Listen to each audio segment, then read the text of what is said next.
কুয়াশা ঘেরা এক গভীর রাত, ঘুষুন্ডির জঙ্গলে এক বিশাল অশ্বত্থ গাছের নিচে বসে এক মনে তপস্যা করছে ভৈরব তান্ত্রিক। তার তপস্যায় বাধা দেওয়ার ক্ষমতা কারো নেই, সেরকম দুঃসাহসও কেউ করে না। এক মনে যজ্ঞ করার পর সে যজ্ঞ শেষ করে গেল এক বিশাল বটগাছের নিচে। সেখানে গিয়ে সে বটগাছে কিছু একটা তাবিজ বেঁধে দিল। তারপর তার চোখগুলো যেন জ্বলজ্বল করে উঠল, সে যেন কোনো শয়তানকে আহ্বান করল। এরপর কি হতে চলেছে তা কেউ জানে না। মন্ত্রভূত তাবিজ বাঁধার পর সে তার আস্তানার দিকে গুটি গুটি পায়ে যেতে থাকলো। তার চোখে যেন এক হিংস্র আগুন জ্বলছে, সে যেন কোনো কাজে সফল হয়েছে। তারপর কি হতে চলেছে? তারপর কেটে গেল বেশ কিছুদিন। পাড়ার চায়ের দোকানে বিকেলবেলা বসে জগাই ও মাধাই দুজনে মিলে গল্প করছিল। হঠাৎ তারা দেখতে পেল মনোহর কাকা তাদের দিকেই আসছে। তার চোখে মুখে যেন এক আতঙ্কের ছাপ, সে যেন কোনো কারণে খুব ভয়ে ভয়ে আছে। তাদের পাশে এসে মনোহর কাকা দাঁড়িয়ে পড়ল। তাকে দেখে জগাই বলল, কি গো মনোহর কাকা, কি হয়েছে? তোমাকে এত আতঙ্কিত দেখাচ্ছে, কিছু কি হয়েছে নাকি তোমার? তোরা কি জানিস পূবের জঙ্গলে যে বিশাল বটগাছটা আছে, রাত্রিবেলা ওই বটগাছের নিচে দিয়ে কেউ আসতে পারছে না। আসলেই তাকে আর পাওয়া যাচ্ছে না মানুষ রূপে। তার মাংসকে যেন খুবলে খেয়ে ফেলছে, শুধু তার কঙ্কালটা পড়ে থাকতে দেখা যাচ্ছে। কি সব আজে বাজে কথা বলছো তুমি? তুমি কি আমাদের সাথে মজা করছো নাকি? আরে না রে, আমি মজা করতে যাব কেন? এটা সত্যি সত্যি হচ্ছে। তোদের বিশ্বাস হচ্ছে না বুঝি? ঠিক আছে, আজ রাতে তাহলে আমিই যাব পরীক্ষা করে দেখতে, দেখি কি হয় আমার।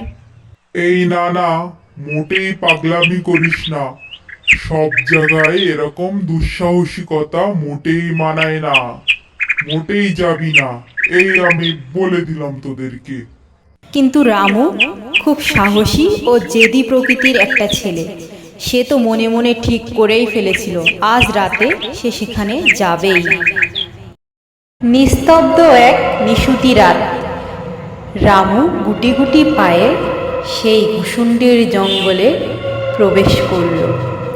সামনেই দেখা যাচ্ছে সেই বিশাল বটগাছ। বটগাছটি যেন বিশাল দৈত্যের মতো একটা আকার ধারণ করেছে। রামু কোনো রকম চিন্তা না করে আস্তে আস্তে সেই বটগাছের নিচে গিয়ে দাঁড়ালো। কোথায় কোথায় কিছু হচ্ছে? এই তো আমি রাত্রিবেলা বটগাছের নিচে দাঁড়িয়ে আছি, কই আমার তো কিছু হচ্ছে না। যত সব আজগুবি কথা। এই এখানে কি কেউ আছো? কে আছো? সামনে এসো, আমি কিন্তু ওইসব ভয়টাই পাই না, এই বলে দিলাম। এমন সময় রামু তার পিছনে কারো যেন একটা উপস্থিতি টের পেল। সে ঘাড় ঘুরিয়ে যা দেখল তা দেখে তার গায়ের রক্ত হিম হয়ে এলো। তারপর বিশাল একটা চিৎকার, আর সব কিছু শেষ। রামুর দেহটা আর রইল না, শুধু পড়ে রইল একটা কঙ্কাল। তার মাংসগুলো সব ওই নরখাদকটা খুবলে খেয়ে নিয়েছে। পরদিন সকালে গ্রামবাসীরা এসে রামুর কঙ্কালটাকে সেই গাছের নিচে পড়ে থাকতে দেখতে পেল। কাল রামুকে বারবার বারবার করে আমি সাবধান করলাম যে বটগাছ তলায় তুই যাবি না, বেশি দুঃসাহসিকতা দেখাতে গেল। আজ যদি আমার কথা শুনতো তাহলে এই পরিণতি আর হতো না। তারপর রামুর কঙ্কালটাকে নিয়ে গ্রামবাসীরা সবাই মিলে দাহ করে দিল। তারপর যে যার মতো বাড়ি চলে গেল। কিন্তু মনোহর কাকা বাড়ি যেতে পারল না। সে পাড়ার আড্ডাস্থলে গিয়ে বসে পড়ল। আর ভাবতে থাকলো কি করে এই ভয়ঙ্কর আতঙ্কের হাত থেকে গ্রামবাসীকে উদ্ধার করতে পারবে, কি করলে গ্রামের উপর থেকে এই কালো ছায়াটা নেমে যাবে। তারপর কেটে গেল বেশ কিছুদিন।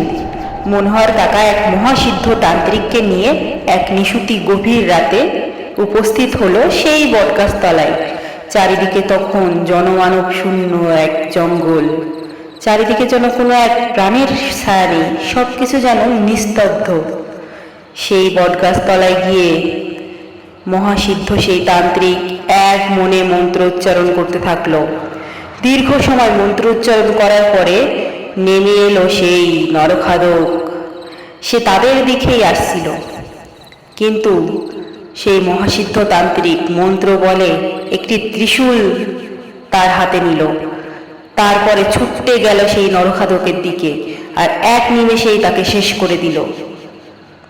এভাবেই সেই গ্রামের উপর থেকে কালো ছায়া চলে গেল, আর সবাই খুশিতে আমেজে মেতে উঠল। গ্রামের সব লোক ততক্ষণে সেখানে এসে উপস্থিত হলো। এভাবেই মনোহর কাকা আর তান্ত্রিক মিলে সেই নরখাদককে চিরতরে বিনাশ করে দিল। এভাবেই সেই গ্রামের ওপর থেকে কালো ছায়া চিরতরে মুছে গেল, আর গ্রামবাসীরা স্বস্তির নিঃশ্বাস ফেলল।